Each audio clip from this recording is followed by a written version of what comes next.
This is serious podcasting over here. Shaan, the last time I did this, actually, I literally pulled up the date of it. It was in 2020. I think you were in like a wife beater. And then you went to the bathroom and I heard you flush the toilet. I'm serious, dude. That's how far we've come here. Hey, we haven't come that far. These things, that still might happen today. I feel like I could rule the world. I know I could be what I want to. I put my all in it like no days off. On the road, let's travel, never looking back. I have a Shopify crazy business story for you guys. Go to your internet browser real quick and go to touchland.com. Harley, you might know Touchland. Oh yeah, of course. In fact, I've given out them as like at events. But their headline doesn't make sense. It's sensory essentials that bring delight to everyday moments of care. Is that? It's hand sanitizer. Perfume? Yeah, it's hand sanitizer. so here, check this out. This story is pretty crazy. This person starts out, she's distributing like hand sanitizer in Africa where, like sanitation's super important. People get really sick because, they don't have clean water to be doing blah, blah, blah. And she gets this idea, like, what if I made hand sanitizer sexy? Because at the time, Purell... Yeah, it was all like Purell. Exactly. Crap. And if you think about Purell, Sam, what does it smell like? Alcohol. It's like something you get at the hospital or from a teacher. Exactly. Horrible smell. Smells like tequila. The form factor is not like nothing to brag about, nothing to show off. It was a very pure utility product. And what she did was she just reimagined it basically as a luxury product. So she took hand sanitizer. She's like, I'm going to make it smell good.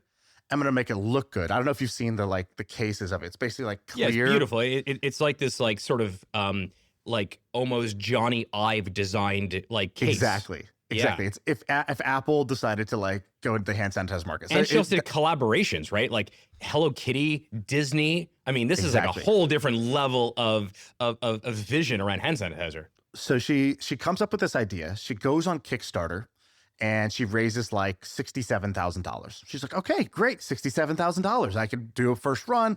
First year, I think she does like $1 million in sales. COVID happens, and obviously people care about hand sanitizer way more during COVID. Business just explodes. Recently, this is now 2025, it was just acquired for $880 million, this hand sanitizer company. And I love this story. It says it was going to do, this year's going to do $130 million in revenue and $55 million in EBITDA. Wow. Exactly. Incredible. And they're on Shopify. There you go, Harley. There's your plug. Well, thank you. Thank you for plugging Shopify. But dude, isn't this a crazy story? And how cool is this? Basically, this concept of like, how do you take an ugly thing or like just a commodity utilitarian product, but then apply like high fashion to it, apply luxury to it, and create your own category? It sells for more. It's the only hand sanitizer people gift to each other. Like you were saying, you gift it. My wife saw it and she's like, oh, I just got that as a gift for like our kid's teacher on their last day of school. You would never like gift Purell to somebody unless you're trying to tell them something. I have one of the cool, so we have a few million stores on Shopify. We're about 12% of all like US e-commerce right now. One of the things that I'm seeing a lot of right now are these, what I think would be considered to be fairly, this is gonna sound pejorative, but it's not, like boring products becoming very sexy. And then, I don't know if you guys saw this, but like literally a week ago, Dyson came out with this thing called the Pencil Vac. Have you guys seen this? Yeah. Anyways, like Dyson, like the guy, the man, the founder, he actually did it like this press conference. It's on YouTube now. I just checked. He's amazing. Have you guys heard He's totally amazing. Isn't it like a 7-minute demo? And he just came and dropped the mic on like with the epic I think it's even less. I think it's like 5 minutes, but yeah, exactly. but there's like millions of views on this demo for a fucking vacuum cleaner. And actually what I thought about it, like one, Dyson's not a new company. They've been around for a very long time. But like this idea that he took something fairly boring, made it way better, and now he's able to actually leverage modern media like YouTube to actually tell a story. I bet a bunch of people like are actually going to buy their first Dyson product because of this video they never did before. Have you guys ever read about him? Shaan, have you read about James Dyson? Dude, you and David Senra won't stop talking about James Dyson. Dude, like I started reading his book. He's just like the man. But he's basically, it sounds ridiculous, he's Steve Jobs of vacuums. He was Steve Jobs before Steve Jobs. But he's like this type of person where he's like the inside wiring needs to be beautiful. He's like that type of guy. But he took, I'm really interested in this idea of people who take non-serious things very serious. So vacuum, hand dryers, whatever. And I think it's so freaking cool. And he is like that type of guy where he was like, building the first prototype for like 2 or 3 years to the point where he was, I think he went bankrupt, but he still kind of kept at it. Amazing. But you could sort of look across a bunch of different, like I'm having my coffee now, like my Ember mug, right? Like this idea of adding a small heater to a mug, I think is like, seems kind of boring. Ember is a great Shopify store, so I've been following them since pretty much day one. I mean, that's a huge company now, both in wholesale, but also Is it really? consumer. That's one of those ideas that I thought that was Harley, silly. just go ahead and log in and just start reading out all the numbers for these brands. I'm not going to do As we're anything doing like this. that. But what I will say, there's, actually, let me show you. I'm going to give me 1 second. You guys know my best friend, David Siegel. I think you've had him on the show. Yeah. He's founder of David's Tea. He's made, took his company public. He's for awesome. I Many love hundred millions of dollars. Him and I have this like tea business on the side we started during the pandemic called Firebelly Tea. Anyways, like we tinker like you guys do on weekends. We have this idea. It's literally, I'm showing you a prototype right here. You can kind of see it. It is literally like our way. We think that Duraflame needs to be disrupted. That's a great idea. So like You we talked literally about created this a company. last time you were on the podcast. Exactly. You talked So about actually- this. so we had this idea in 2020, and actually, so now David and I we have a working prototype. It's actually, you can read it. It's literally made from Canadian softwood. It's 100% kiln dried. That's a great We idea. have branding. It's called Flint, which we think is a cool name for it. But you look across all these different categories of things that most of us as consumers take for granted, and there's always this like 10x version of it. Like my wife's really into. She could hate me saying this. She's really into karaoke. Have you ever gone and tried to buy a karaoke machine? There are companies that rent them to you because they're so big and clunky. Like someone should go and like disrupt the karaoke machine business. Like that to me is such a brilliant idea. Or, tools, like you move into a new house and you kind of need like, random tools. Most of these tool companies you buy like at, Home Depot, they're clunky, they don't look good. There's actually a couple like beautifully designed, almost like the Touchland version of tools selling on Shopify. People misunderstand TAM to their detriment, total addressable market. Everyone kind of looks at TAM as being this thing, which is like, what is there's a pie and I'm going to take a bigger piece of the pie. It's a static number. Yeah, it's very much like zero sum. And funny enough, Sequoia has said this publicly, so I think I could say it now, but like the reason Sequoia did invest in Shopify 15, 16 years ago was they looked at the TAM of retail SMBs on the planet, and they effectively forecasted if Shopify would have a meaningful percentage of that market, how big of a company we could be. What they missed was that we're actually growing the pie itself, right? This positive sum that someone who's starting, I don't know the person behind Touchland, Shaan, but presumably like this person didn't necessarily like she wasn't in or he wasn't in this industry previously. Maybe he wasn't even an entrepreneur But previously. is that the story you told yourself when you were doing it? Because when you're doing it, I mean, you guys No, of course you can't. Yeah. That's you almost cannot do it. You actually have to almost imagine like, let's just use Flint for a second. By the way, this is not for sale yet. Like this is just a prototype. So you can't go buy it. But let's just like what you would do for Flint is you'd say, okay, what are the products in the market? The biggest one is Duraflame. How much does Duraflame sell a year? What's the answer of that? I think it's something. I think it's like last time we checked was like $500 million, and it was like Home Depot, Lowe's, these sort of home hardware stores. But then one of the things David and I were thinking about is like, why are these not sold in convenience stores, right? Like, why do I have to go to Home Depot for it? Why, if I'm picking up like my weekend beer at a bodega or a 7-Eleven, I should also pick up my Flint as well. So what you have to almost do as an entrepreneur is you really have to kind of like broaden out the horizon of like, what is the potential? Kat Cole and I were just speaking last week. Kat Cole, who's the CEO of AG1, they're doing $600 million a year with AG1 with one single SKU. There is no way, Chris, who's the founder of AG1, there's no way that Chris thought about that, like, basically they didn't just grow their piece of the pie, they grew the pie infinitely. And I think those are the best entrepreneurs for me. Have you guys heard, Shaan, did you ever meet Eric Ryan? I think he spoke at the HustleCon that you spoke at. I didn't meet him, but no, you never invited me to speak at HustleCon. I was just an attendee, but I did attend the one with also Eric was not Ryan. invited to speak at HustleCon, just to say the thing. Yeah, and we've actually decided to create our own called Super HustleCon. Yeah, Harley and for Shaan people who does- actually hustle harder than the actually people make at money. HustleCon. Yeah. Instead of it's just chill We're the opposite. Yeah, exactly. But yeah, I remember him speaking, and he was brilliant. So for people who don't know, Eric Ryan, he did method soap. So he basically went into a boring soap category and made it sexy and made it like kept ingredients you understand on the back of the bottle. That was like the big trend. But at the the time. bottle was like pretty. The bottle was pretty, and the photography was pretty. Like they would do like a photo shoot instead of it being like, those like pharmaceutical commercials where they show a cartoon germ and he's getting sprayed. It was like two really hot people who are like kind of like dating, but they haven't really defined their relationship yet, but they're cleaning up their house together. And like, that's Amazing. what that was the photography on the website. Well, Moyes did that too, right? Moyes did that with Native and sold for $100 million to Procter & Gamble. Yes, PG. Eric actually did it with Ali Vitamins. He also did it with Welly Band-Aids, and he has a new thing that he's doing it with, but I don't know what the new thing is. I mean, I have like you look at just Shopify, you look at Ritual, which is vitamins, or Seed, which is probiotics. There's a company that I think is really cool. They're called Prose, Prose. They do personalized shampoo based on hair type. They're doing about $100 million. This is public information. They put it out there. $100 million in annual revenue. 80% of it is recurring customers. So you basically like send them a follicle of hair. They analyze and they send you a shampoo specific for what you need. I think like that personalization stuff for shampoo, even obviously like, I don't know if you guys take supplements, I take like 8 a day. I wish, I can basically just take one pill that has exactly what I need specifically for me. Do those 8 a day actually do anything? It's a little bit of correlation versus causation.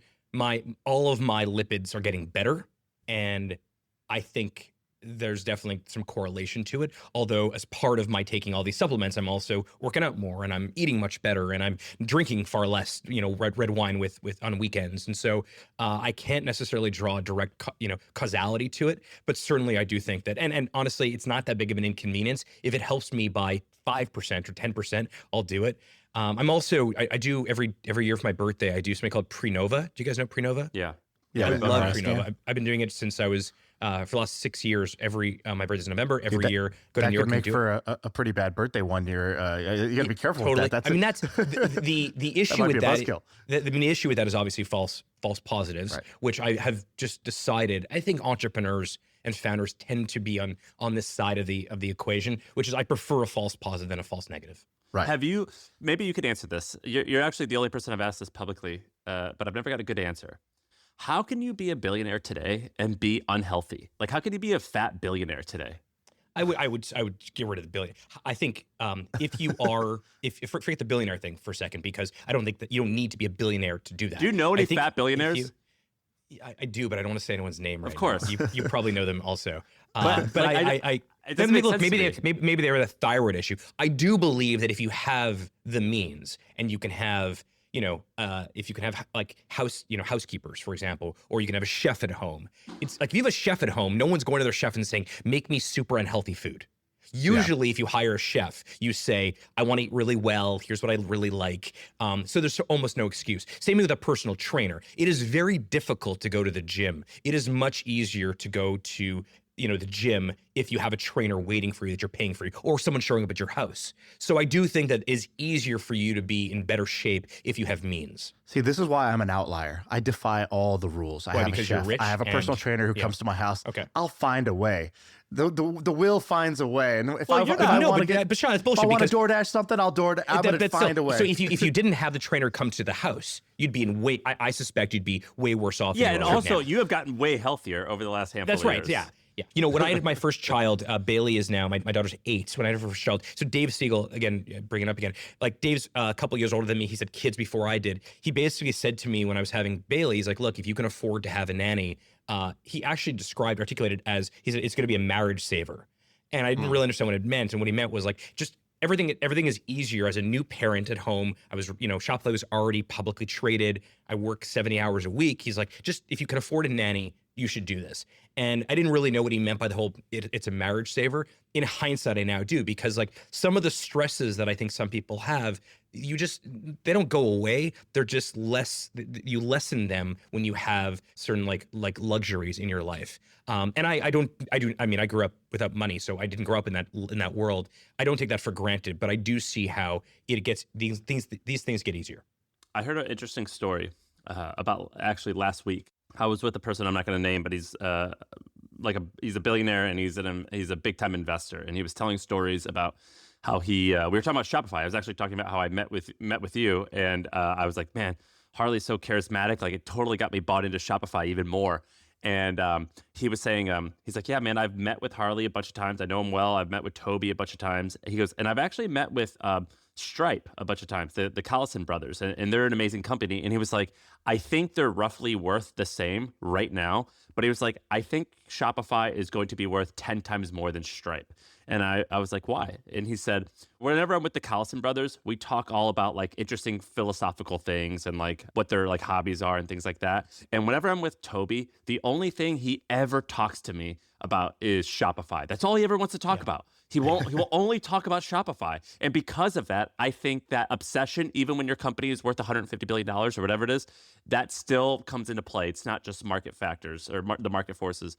This is the beauty of this founder-led thing. I mean, I think the Collison brothers obviously are this great example of founder-led as well. They're obviously private, so you don't know the exact valuation of it. But I do think that this era of founder-led companies, people that just really give a shit, there's no way to replicate that or to emulate the give a shit. And I don't want to I actually wanted to spend some of the time episode where I was like, actually, Harley, I know you a bit now, but like Toby's like, he's still mysterious to me because I've never met him.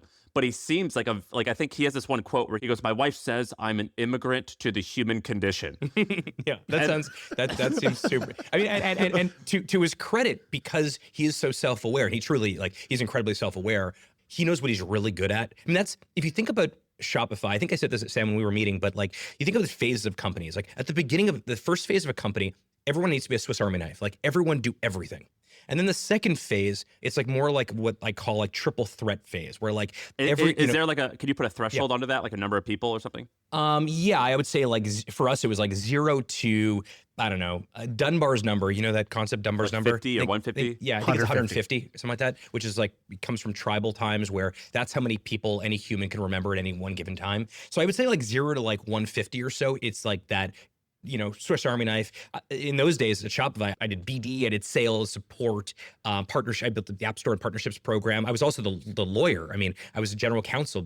I wasn't really a good lawyer. I'd only practiced for a few months, but like Better Call Saul. Yeah, we didn't have a CFO at the time or anything like that. So it's like Swiss Army knife time. And then I think eventually you can almost market for us around like the Series A or Series B, where now like we're more people can sort of slot into the right roles. Meaning like you don't do one thing, but you do a couple things quite well. That was I was chief operating officer, and so I looked after a couple big organizations. We built a sales organization. We began to think about different areas of product. Post-pandemic, so like 2021, 22, a couple things had to change for us. One is we were bloated. We had like 14,000 people. That didn't work. We brought it down to what we are now, which is around 8,000 people, and we quite like our size right now. We had a couple businesses that were not the right businesses for us to be in. One of them was shipping and fulfillment. We ended up selling at the Flexport. So we began to think about like side quests and main quests. Like, what are our side quests? Let's get rid of them. Let's focus on the main quests. But the third thing that happened sort of in this new phase of Shopify, this new shape of Shopify, is these like spiky objects. And what that really meant was we basically brought in a new team, new leadership team. And part of that process was Toby and I sort of thinking about like, what are the things that we think we truly should be spending our time on, meaning the highest value for Shopify. And that meant that like we kind of rearranged the company, not necessarily around these like traditional roles of like you do this, but rather like based on our strengths. And as part of that, Toby's not on the earnings calls anymore because it just I got that. I can do that. I think I can do that at a really great level. I think I can eventually be world class at those earnings calls. I'm going to focus on that, and Toby is going to run product for Shopify. That has been ultimately one of the greatest transitions, I think. This is my 16th year at Shopify. It's Toby's 20th, and we've been public now for about a decade. But you can't get there right away. You have to almost go through these phases in order to figure out what your spiky object is.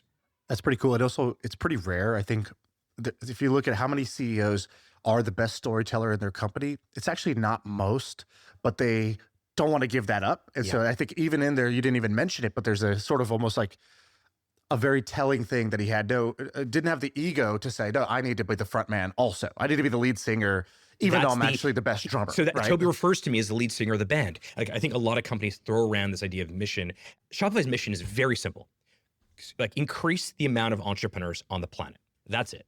And we increase it by adding more entrepreneurs to Shopify who otherwise were aspiring previously. Dude, how do you hire people if that's your mission? That's a hard thing to like all your employees would be fucking quitting.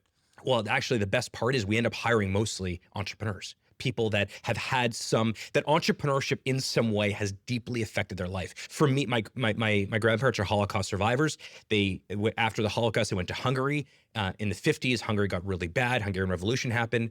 Canada let in 40,000 Hungarian immigrants in 1956. My grandfather came here with my father and his siblings. They came to Canada. My grandfather ended up selling eggs at a farmer's market his whole life. That egg stall, it's called Le Capitaine, still stands today. It's like 5 kilometers from where I'm standing right now. So entrepreneurship for me is deeply personal because it allowed my family to survive and also create the life that allows me to be here.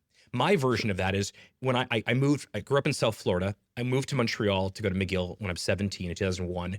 And my dad was no longer in our lives. I had to support myself and my mom and my sisters. And so I started a t-shirt company. That t-shirt company would eventually become an online t-shirt company. And I would become one of the first merchants to use Shopify. That's kind of how I got here. And Toby comes to it in a very different way. He's an immigrant. He lives in Germany, meets someone, a wonderful woman who becomes his wife named Fiona. He moves to Canada, can't get a job as a new immigrant, wants to start a snowboard shop and finds it incredibly difficult to do so, writes a piece of code to sell these snowboards, which would eventually become Shopify. You know, our buddy George Mack has this great phrase where he says, people only remember you're weird, meaning any behavior that's standard that you do might be very useful, but it's not very memorable. Yeah. And so, you know, Sam was asking about Toby just now. And, you know, I think, like he said, he's a bit of a mysterious character. He's not somebody who's out there doing a bunch of podcasts and public things. I'm curious, what are some stories of his weird, like, you know, what's a behavior or a thing that he does that's non-standard? There are a couple things that I think define, you know, his leadership really well at Shopify. One, fundamentally, is that he spends a lot of his time using like all the newest tech constantly. He's constantly reading the newest white paper on a new LLM that just came out. Like this idea, and I don't think that's uncommon. I think you'd see that with Patrick or Zuck, but there is a category of these like super technical founders that did not exist historically. At least if they did, they weren't running $100 billion or $1 trillion companies. Toby's in this group of people that are super technical, that know more about the code base than anyone else on the planet. The other thing that I think is important is one of the things he does every year is basically, you know, during Christmas break, he spends his time running effectively the priorities for the company. And January 1st, every single year, I don't know, for the last decade or so, the whole company gets an email. And it's incredibly specific direction of like, what are we going to build this year? And it's not based on necessarily like, you know, survey, it's based on his deep intuition of how the product needs to evolve. And in some cases, you know, it's you know, Shopify runs some of the largest flash sales on the planet, like for Supreme or Taylor Swift or these massive, you know, crazy throughput, 30,000 transactions a minute type stuff. So sometimes it's like, you know, we have to be able to like to have this type of throughput. And other times it's, look, the future of retail is not going to be just online. It's going to be everywhere. And Shopify has to make it super easy to sell across every surface area. I announced 2 weeks ago, we're doing it with Roblox inside of like basically the Roblox universe, that now we're embedding commerce into there as well. Toby didn't say go do like Roblox. What he did say was make sure that everywhere where consumers are spending their time, there is a way for our existing merchants to easily turn on that channel. And it turns out, like in something like Roblox, I forget what the DAUs are, but like it's ridiculous. I think there's like 700 million monthly users in the metaverse. I think the largest chunk of those are in Roblox. It's like $100 billion industry today. It's going to be like 930 billion by 2030, I think. So we're like so that's the type of stuff that he does, is that he doesn't necessarily like, I know some CEOs will go and talk to customers. He does it also, but ultimately what he's, I think, incredibly good at is the intuition on that. The second thing is, I think he spots talent really well. He finds these people across Shopify that are unobvious people, and he gives them the room to do their very, very best work. And that ability to completely ignore an org chart and rather focus on impact and like, hey, that person, I saw, like, you know, he's in GitHub, he's looking at their commit, and he's like, I like the way they wrote that. I'm actually going to elevate that person and let them do something, you know, something much bigger, much more creative. And then probably the last one I would say that, and we're kind of talking about it earlier, is that I think what he's done for me is he sees a better version of me than I see from me. I see a pretty good version for me. I've always been someone who's somewhat, you know, fairly confident in my ability to get better at stuff. But he basically always shows me that there is a new gear for me. And he's like, you don't even know that gear exists yet, but like, you think you're in the 4th gear. There's a 5th gear. And he's like, and his expectation of me and frankly, I think the entire team is that we requalify for our job every year. And it's one thing to expect that your team is going to requalify. Frankly, he also believes he has to requalify every year. And the pressure that he doesn't put more pressure on anyone else than he puts on himself. That I think is an amazing thing. Does someone like him evolve into this like Jedi master type of guy? Or when you had 20 people or 10 people or whatever it was it clear that this guy's special? I think a lot of people end up starting companies and working spending their lives working with people that they probably would have been friends with in high school. Toby and I are totally different. I'm like power extroverted. I love being around people. So remember, I came to Shopify as a merchant first. I moved to Ottawa in 2005 to go to law school, not to become a lawyer. A mentor of my t-shirt business that I had in college at McGill here in Montreal became a pretty good t-shirt business. I was able to pay for my tuition and my rent and help my mom and my two sisters were going to private school that I was helping to pay for, that I was paying for. I was paying my mother's rent at that point.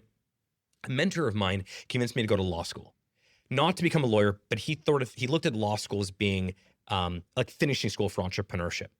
And he was a lawyer. He was teaching law at the University of Ottawa. He said, come to Ottawa, go to law school here. You're never going to practice law, but I think it's going to make you a much better entrepreneur. You'll learn, how to critical reason, how to write better, how to think better, how to articulate yourself better. So I moved to Ottawa, have no friends, never even been to Ottawa before. It's the capital of Canada, never been there before. Get there, and I'm like, where are the entrepreneurs? Those are my homies. Those are the people I always hang out with. And I met Toby through that. And at the time, he was just transitioning from snowboards to software. And this is before I ended up becoming an early merchant. Even in 2005, he was thinking about what the future of the internet might look like. So do you remember, can you give us a bunch of those quotes? I remember him saying, like, for example, one of the things that like payments should have been built into browsers. I'm like, what? He's like, yes, like the people that made browsers completely fucked this up. Payments should be natively integrated, not through a third party, but natively built in to browser. That makes total sense. Identity should be built into browser entirely. So he was thinking about all the deficiencies of the modern web and then trying to effectively adjust Shopify's product to make those things much easier. The other thing I think that he had done that I thought was incredibly inspiring as someone that, praised at the altar of entrepreneurship was, at that point, there were a couple companies doing e-commerce. There was a company called Magento, which ended up getting acquired by Adobe. There was a company called Demandware that ended up getting acquired by Salesforce. There was a company called ATG that ended up getting acquired by Oracle. And there was a company called Hybris that ended up getting acquired by SAP. And those were sort of the players there. There were some other ones too, like Yahoo stores, but like no one was really doing like major GMV or volume on those. And I remember him sort of telling me that the problem with all of these companies is that they're built for existing entrepreneurs, that there's never been anything built for aspiring entrepreneurs, meaning if you have an idea in the shower in the morning, you can then go to your desk and get it going right away. And what if we were able to give the smallest of entrepreneurs, of companies, of ideas, the same tools that traditionally only the biggest companies could have? What would happen then? Well, the end result is that there's now been $1 trillion transacted on over $1 trillion transacted on Shopify. And yes, we have some very large stores, but the majority of that GMV is the long tail small businesses and those homegrown success stories, companies like Fashion Nova or Gymshark or all of these companies that started at their mom's kitchen table that grew super, super large. So those are a couple of the things in the early days that completely changed my perspective on, one, how to think about building. But remember also, like, my own experience was sitting in law school, hitting the launch button on my online store, my t-shirt shop, and all of a sudden I was getting sales from like Ireland. And I'm like, for $29 a month, I think it was $24 a month at the time. Like, that was a dramatic insight from me that, okay, if you couple ambition and incredible product technology, you can actually change the entire like trajectory of entrepreneurship on the planet at a huge scale. Where has he been wrong? Where's the weakness? Where's the human side of this? Yeah, so it sounds amazing. Are you guys familiar with the Enneagram? Yeah. Okay. So the Enneagram is this sort of, there's a lot of these personality things. The Enneagram is the only one, frankly, that I think is worth any review. But so he is an 8.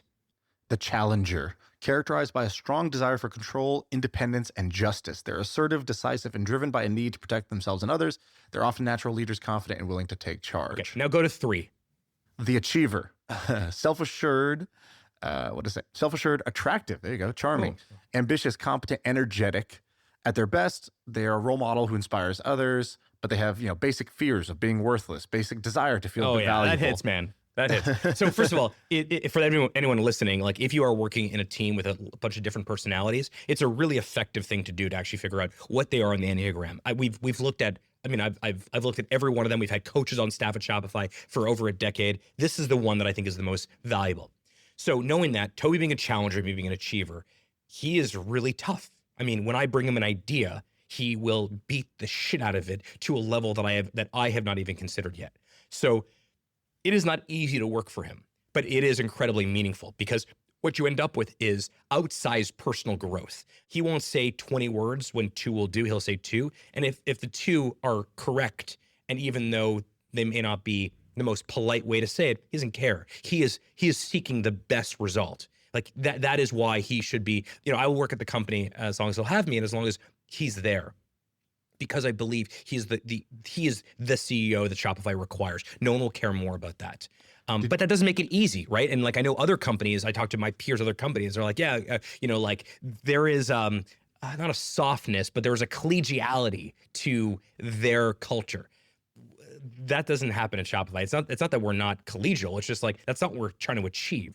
Did you guys ever have acquisition offers? You talked about how Magento sold and these other guys sold. Was there ever a moment Everybody sold. where you guys had an offer or a discussion that you had to take seriously and you had a fork in the road moment? You obviously ended up independent, but was that the only way this could have gone? If you look at the history of IPOs, particularly in tech, you will notice that Shopify, from a market cap perspective, went public at a much earlier stage than most companies did. What I will tell you is we, first of all, did not return phone calls from corp dev teams early on, specifically because we didn't want to get into that headspace, that line of thinking. That wasn't what we were interested in. We wanted to build a 100-year independent company, and we knew that those phone calls may result in us having meetings and talking about it and thinking about it. And like, we just didn't want that in our minds. It just, that feels like a real distraction. In fact, you guys know this too, because you both invest in a lot of companies.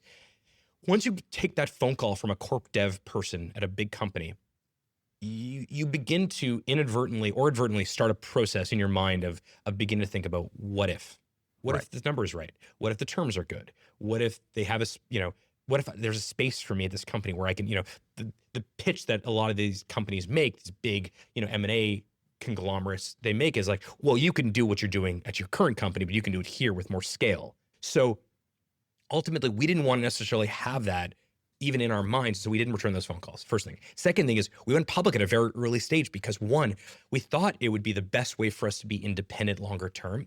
And 2, we felt the company was ready for it. Like the product was ready, the business was ready, the team was ready. That's not really the case anymore. I mean, other than 2 companies I'm very close with. One is Klaviyo. Andrew, who's founder of Klaviyo, went public last year. And then Fiji, who was at the time CEO of Instacart, who's on our board, went public as well. So you've had a couple IPOs though, but generally companies are, and in the case of, most of these companies, they're much larger. They're in the tens of billions of dollars of market cap before they actually go public. So we just didn't want to get acquired and we want to be independent. But were there ever times where you were like, I would like to take this deal. This would be nice. No. There, truly, there was not. We did a very small secondary on, I think it was the Series B, which allowed me basically to buy a down payment on a house. And what's your philosophy? Are you like a de-risker over time, or are you like, fuck it, all the eggs in this basket? Like, what's your philosophy around that? Because it's tricky, right? Like, even if you believe, I mentioned my dad wasn't around when I got to college. My dad, I love my dad, he's a great guy, but my dad really never made it as an entrepreneur. And growing up, money felt emotional to me. That some weeks we had and some weeks we didn't. We never, we always had food on the table, for example, but there were times where I remember as a kid, often my mom would come and sit me down and say, hey, like, we're going to have to, tighten our belts this month. And that tightening of the belt happened a lot during my childhood. And so when we went public, for the first time I had real money. I was able to, I was on a 10b5-1, which in Canada we call an ASTP, an automatic share distribution plan. So I was able to take a lot, but I mean, I don't think there's any better investment for me and my family than Shopify. But I've taken money off the table so that I feel like my family is secure, my children are secure. We're never going to have to tighten our belts, and that that's not a flex. That truly makes me feel I'm able to do better work because I know that I have a nest egg that is protected. What was the hardest moment at Shopify? What was rock bottom? What was the low? COVID was really, really hard. Maybe not for the reasons that, you guys, I mean, remember Shopify went from something like, I don't know, maybe pre-COVID, we were a $30 billion company. We overnight. I have your revenue. I think in 2019 you were at 1.6 billion, and then 2020 you were about 3 billion. That's a big jump, and it was a big jump in everything. What happened during the pandemic was, e-commerce as a percentage of total retail was sitting around 15% in the U.S. So 15% of all retail was done online, and then effectively you had this pull forward during the pandemic where we jumped very quickly to 20-something%. Shaan, to answer your question, what was the hardest time in Shopify? We almost didn't make it. We grew from 1.5 to 3 billion. Doubled. No, yeah. Can I finish my fucking story, guys? Okay. So there was this manic period inside of Shopify. All of a sudden, this pull forward, for example, everyone all of a sudden needed to go online. All these laggards that were just physical retailers eventually came online. And I think at that point it was just get shit done. And then 2022 happened, and the market started going the other way, and we kind of found ourselves with a much larger team. We found ourselves with a lot of side quests. Shopify also, for the first time ever, I think we were not profitable. So I think that sort of post-COVID hangover was really tough for us, and that's kind of where I think you asked me about the different phases. That's where I think sort of the next phase came into play, which is okay. Do we need to figure out what do we care about? What is the right team size? What are our focus areas? Do we have the right people leading the company? And that was sort of this, we recalibrated everything. That was really hard. I wasn't sure. I knew Shopify would make it. I wasn't sure if I was going to make it. Was there ever a time where you thought that Shopify wasn't going to make it? Pre-IPO, for sure. Post-IPO things, we went public at a time where we sort of knew what the next 10 years would look like. We were profitable. We were making money. We were subscribing to this whole grow top line and also grow bottom line. But pre-pandemic, there was pre-IPO, that was hard, right? We were bootstrapped for a while. There were times where we didn't know if we can cover payroll. But I think you have to be a little bit, crazy naive. Shaan and I, my last company, we were going to do about 20 or 17 million the year we sold, but I sold early in the year. Shaan has a business that is in he's got his hands in a bunch of things that are potentially in the similar range. I don't want to speak for him, but I don't think either of us have experienced this $50, $100 million range where I'm then I could just manage 3 amazing people who do most of the work. I'm in the phase now with my business where I'm everything is fucking hard. If someone quits, I got to go do the work. And so what I want to know is does that go away? Does it get more fun? No, it doesn't. But actually, I don't think any of this gets easier. You just have different problems. It's like the magic number. We all have this magic number early on as entrepreneurs, especially if you grew up the way that I know, Shaan, Sam, and I grew up, the way that we all have this number in our mind. When I get that, I can basically extrapolate my passive income from it, and that's going to pay all my expenses, and I can do. And then you hit the number, you're it's it's bullshit. It's complete bullshit. There is no magic number, just like there is no stage of a company whereby you are cruising. It's just different problems, right? So the problems that I have at 7,000 people and $100 billion market cap are very different than what I had with 70 people. Which problems do you enjoy more? This is my favorite stage of Shopify because as going back to the whole spiky object, the thing that I think I can add, the way I can add the most value to Shopify is through storytelling. And I believe now the microphone that I have because of Shopify's size allows me to do it at this crazy scale. And I think for that, it means that my life's work gets to be more amplified today than it did 10 years ago. I remember you've always been lyrical and good at talking. You are now much better. You are always good. Now you are really great. Do you have a writer? Is there someone who's going to watch this and be this bit hit? No, you guys asked me for notes. You guys asked me for notes this morning. I had to literally sit down and write you notes myself. No, we didn't use any of them. Yeah, exactly. I don't even know what I wrote to you. But, wait, what are you going to say, Shaan? I DM'd him this morning and I was just hey, saw that, whatever, excited for the pod today. And I was the best episodes tend to be where the guests come in with, these 3 or 4 bullet points. I gave him some guidelines. I said, I noticed you hadn't filled out the prep doc. We usually send a guest a prep doc and they fill it out and then it gives us kind of some options of where you can go in the conversation. And he goes, prep doc, dude, let's just hang. And I was like, oh yeah. Oh, I gotta be cool. Okay, my bad. Yeah. So I mean, I have a team of people that help me with things like when I'm preparing for. But no, this is me. There's no notes. No, but dude, you should. Yeah. Like, I actually heard a couple of stories recently that have really inspired me. Okay, I'm gonna give you a little like. It's a framework that I think most people underestimate. Okay, so there's a story in sports that LeBron James spends $1 million a year on his body. The numbers is actually kind of irrelevant, but the idea is directionally correct. LeBron James spends a lot of money on his body, and he has certain treatments and coaches and like protocols that he follows that the average athlete is not following. In fact, we went to an NBA team and I said, how many of you guys have chefs? And less than half of that team in the NBA raised their hand. I was like, this is insane. I couldn't believe the owner would even allow that. But like for LeBron, every meal is dialed. Every hour of the day is either recovery, it's building, or it's playing. And so LeBron does that in his field. I then talked to somebody who knows Peter Thiel very well. And I go, it's weird because Peter, he's not like a smooth talker, right? He's actually like the opposite. He stutters a bunch, he stumbles. Yeah. But when Peter Thiel goes on tour, and he does it like every 7 to 10 years, he's got this message and boom, he'll get like a ton of PR. His message is very effective. So he's not very efficient with his words, but he's very effective. And if you remember, he did one where it was universities are a bubble. Yeah. Right. He went on a whole tour with that, and then he launched the Thiel Fellowship underneath it. And he did one which was competition is for losers. And he has these like slogans, almost like marketing slogans, competition is for losers. And then he launched 0 to 1, his book that was all about how to build a monopoly. And he did one with when Trump first ran, and he was like, and for Founders Fund, we wanted flying cars, but all we got was 140 characters. Yeah. Now, Peter did not write that line. In fact, what my friend told me is that Peter actually kind of like has a guy who follows him around that's listening to all of Peter's thoughts and then sort of workshopping his bits like a comedian would, like a politician's speechwriters would. And they actually like craft the message and they write it out and they basically get him prepped for media. He's not showing up and just winging it. And because maybe he's not that great at winging it. David Rubenstein does the same thing. I know David. So David actually has even a larger team because he does the show and he does the TV show and he obviously with Carla and stuff. So exactly. I don't necessarily have a writer per se. I do have people that kind of remind me of like, hey, like remember that like this is kind of the direction. I'll give you the best example: earnings calls.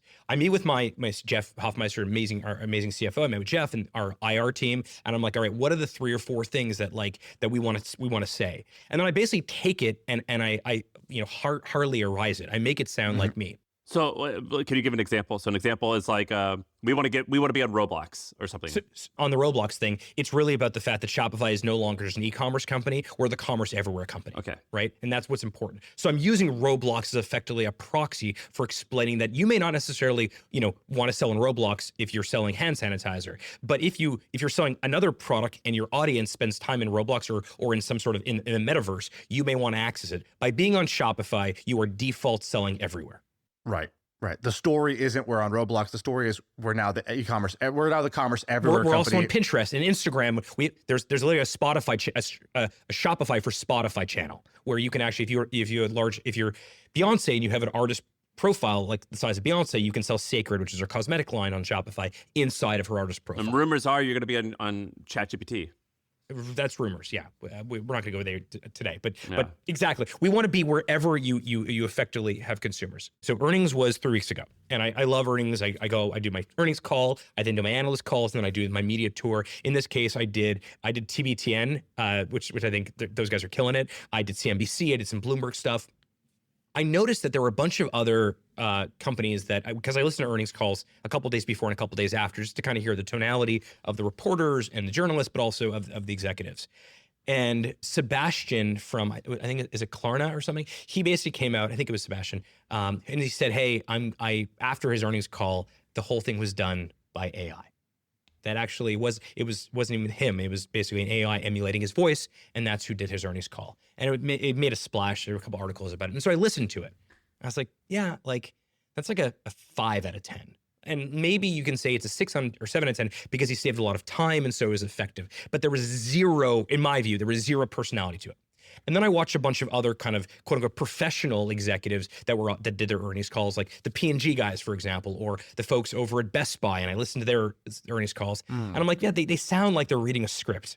If you go back, you don't have to do this, but if you go back and listen to Shopify's earnings calls, you'll hear things like, okay, I know what I just said, and I know you think that's surprising. I'm going to repeat it again because it's really important. And I'll use voice inflection, and I'll use repetition. And it doesn't. And what I hear back theater. From it's like theater. What I hear back from both analysts and investors is that they find our earnings calls to be so much more interesting because what they actually hear is our personality. They hear the passion in my voice for we give a shit about this stuff too. And I think that there's probably a right balance where you have people around you that are giving you sort of the macro things. But like if I start talking like Peter Thiel, it's not authentic, and therefore I don't think it'll be as effective. And so I think there's a balance that I'm trying to find. And so I've done 40 earnings calls now. The balance I have is tell me what are the most important things that we need to hit, and then let me kind of find my own way of negotiating it into the call. Right. I like that you like studied the game film of the other earnings calls. That was what I was looking for. That like kind of that extra that you go to that others may not. There are people that Benioff's fantastic at it. Do you? So Toby came out with this like memo that was like, hey, it is a baseline expectation. He didn't come out with it. It was leaked, but yes. Yeah. It was leaked. Someone leaked it. Yes. I always assume those are like intentionally leaked. I would have intentionally leaked that if I was him. I think in hindsight, some of those things, when they do get leaked, you're like, Blessing for better or for worse kind of thing. But yes. But the point is, in it, he was basically like, AI is an expectation, a baseline expectation. You got to learn these tools. The way to get good at them is to use them a bunch. And you got to start solving problems using this, the general ethos. I'm curious, you personally, Harley, day to day, what's your AI usage? Are you like, a lot, a little, just ChatGPT, other tools? Like, what are you actually personally just using, either professionally or personally in your personal life? Two things. One is, I use ChatGPT. I really like the fact that now it's I like the history side of it. So for example, like back to sort of longevity, every time I get a blood test, I upload it to ChatGPT in a folder called longevity and health. And so now I can ask questions. Although I do find if I say like, I had a blood test last week, I uploaded a new one. I said, compare this to my last one. And it compared it to one from like a long time ago. And I was able to spot it. So it's not 100%, but I like using that quite a bit too. I gave a keynote at Summit last week. I literally fed my entire keynote script into ChatGPT, and I said, "Hey, and what parts of these do you think are confusing, if any? Like, where am I losing the thread here?" So I think that I use ChatGPT, and particularly O3, the O3 model, on a daily basis, sort of like, on my I have two screens here, so based on my screen next to me, I always have that open.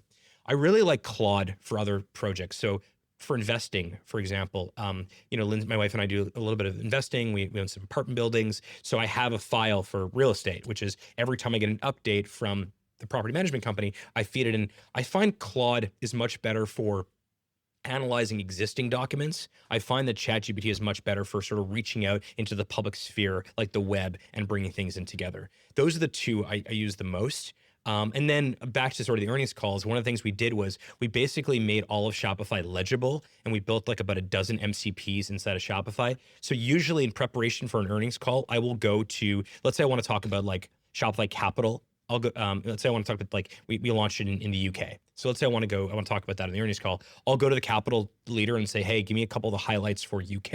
It's a new one for us. I want to talk about how it's going. This time I just went to the vault and literally went into like the Capital program. Because everything is legible, I was able to pull most of the data on my own. The personal jury's still out whether or not I'm missing, because when I talk to the leader of Capital, I get some of the nuances and I'm like, oh, you just said this sort of thing. And like, actually, I'm going to take that and run with that, even though you didn't intentionally mean to leak it to me or tell it to me. Whereas using basically like the Shopify Vault, which is where I'm able to access all this data through the MCPs, I find that I'm basically getting a lot of headline stuff. But I do want to make one point. One of the things that got missed on Toby's memo now, or the email now, is that there was a term he used that I'm surprised more people haven't picked up on, which is like AI, like being reflexive.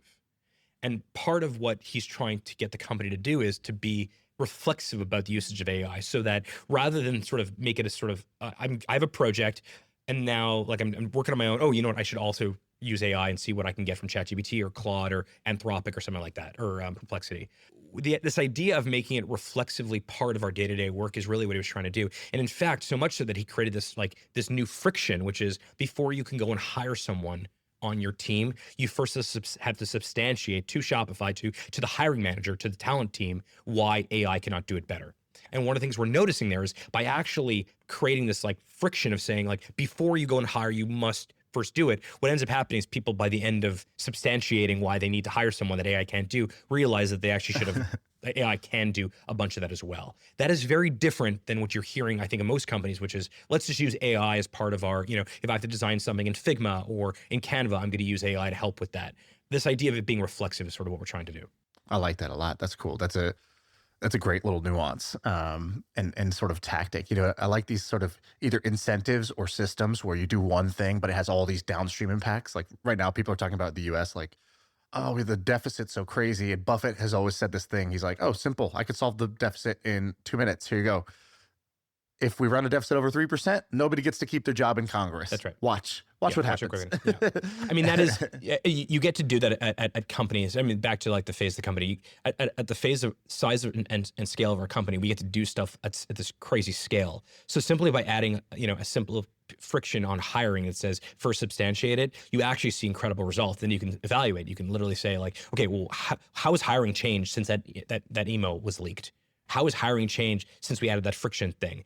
It's very difficult to actually see the efficacy of all these things when you're 10 people. Well, you look really healthy and you have a lot of energy. I'm curious. You said you got curious and kind of interested in biohacking / longevity. You're on a kick right now. What's got your interest? What are you doing that's maybe you feel is either interesting or working for you, or you're enjoying it? Just give us kind of like a quick health dump. So I sort of divide into two buckets, which is like, I'm going to die of one of two ways. I'm going to either die because of cancer or I'm going to die because of heart attack. And so the cancer thing, it's not easy, but Prenova does a lot of that heavy lifting for me, or at least I'm 41 now. So I'm now getting to the point where I'm taking it a lot more seriously. So once a year, and Prenova's not the only one. I like it a lot. I like it so much that I actually invested in the company. My wife and I invested in the company a couple of years ago. I think the way they do it, I think the way the technology is moving, the fact that, here's a very simple thing. A lot of people don't like going to these full body MRIs because they get claustrophobic. So a small, I guess part of the product of Prenova is you put on these glasses that have these mirrors, and the mirrors go backwards into a screen. And I watch like the most, fun-loving light show that I can find. For me, that's Seinfeld.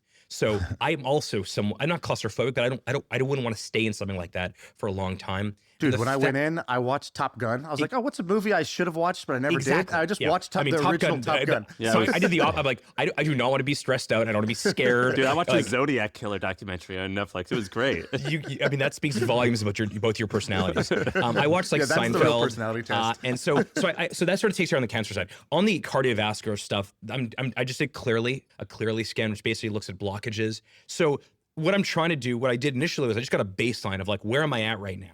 The reason I like Prenova each year is because I basically can look over time how things are changing. If I have like a benign cyst on my liver, is it growing year over year? Now at least I can monitor that stuff too. So to me, those are the two main buckets.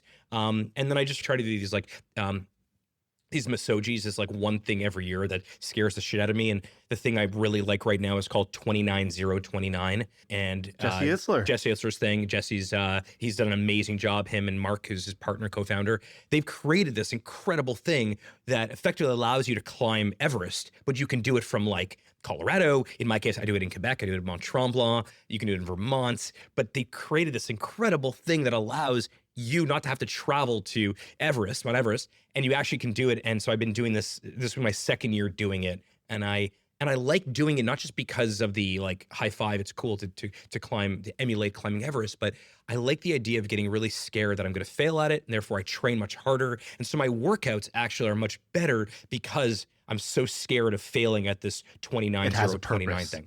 Yeah. Dude, how many? Last question. How many companies in the world are bigger than Shopify? You guys are worth. It looks like 153 today, or something, or 130. You've been as high as 134. 200. Just rounded down by $20 billion. Just want to. It's casual. Dude, what's crazy is like you're worth 134.56 billion. Like change that 5.6 to like a 5.5, and like that's like life changing. You know what I mean? It's crazy for sure. No, it's wild. Let me one more call out for if you were listening to this and you are a company that actually like you understand your business well, you see great growth potential. Like this idea of avoiding the public markets is insanely silly to me. It's been an incredible 40 quarters in now. It's been like an incredible journey for us. It makes us a better company. It allows, I think, the people that use Shopify find more confident. I mean, now we have companies like Hunter Douglas and Mattel and Birkenstocks using Shopify. Like, I think one of the things they love about it as a product is that like being publicly traded provides some sense of stability. Well, what I was going to say was I looked it up on ChatGPT. So there are probably 120 companies in the world bigger than you, which means of all the companies that have ever been started, of all the companies that are out there right now, and probably in the history, given that like today's companies are bigger than everyone else, you are in like the top 150.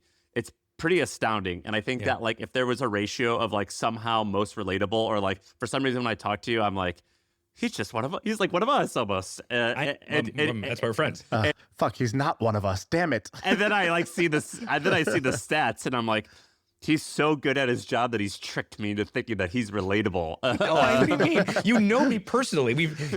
I think I said this at the beginning, right? I was guest 118. We are on your not podcast. the same, my friend. We are not. We are the same. And now you've had over 750 of them. We are not the same. But if there were a ratio of like, I feel like I could do whatever he's done to approachability to market cap ratio. You get the gold medal. I think that's the sweetest thing you've ever said to me, Sam. You know what's one of the best things I did after that first podcast is basically every year for the last 5 years, I take about 20% of whatever my profits are out of my Shopify store, and I just buy Shopify stock. Oh, wow. That's and cool. That That's alone, really cool. I think, has compounded as good or better as my actual e-com brand, because now my earnings are growing. Whereas like if I just reinvested it in the business, not every business you can reinvest 100% of your profits back into. And so just that one little habit has been very, very helpful for me. Well, that means a lot to me. It's actually really neat. We're doing this thing called Shopify Milestones. Like basically, it's our version of like the Emmys or the Oscars for actors, or the Grammys for musicians. We give these milestone awards. You guys have probably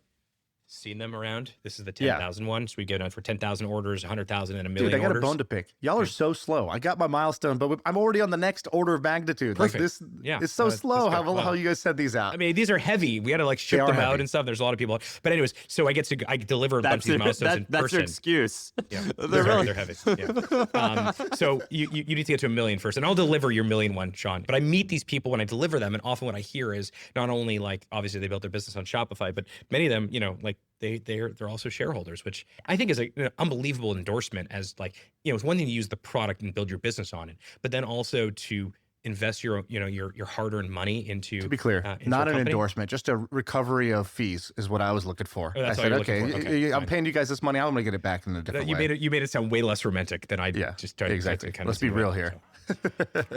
Dude, thanks for coming on, man. Dude, this is great. You guys are the best. I feel like I can rule the world. I know I could be what I want to. I put my all in it like no days off. On the road, let's travel, never looking back.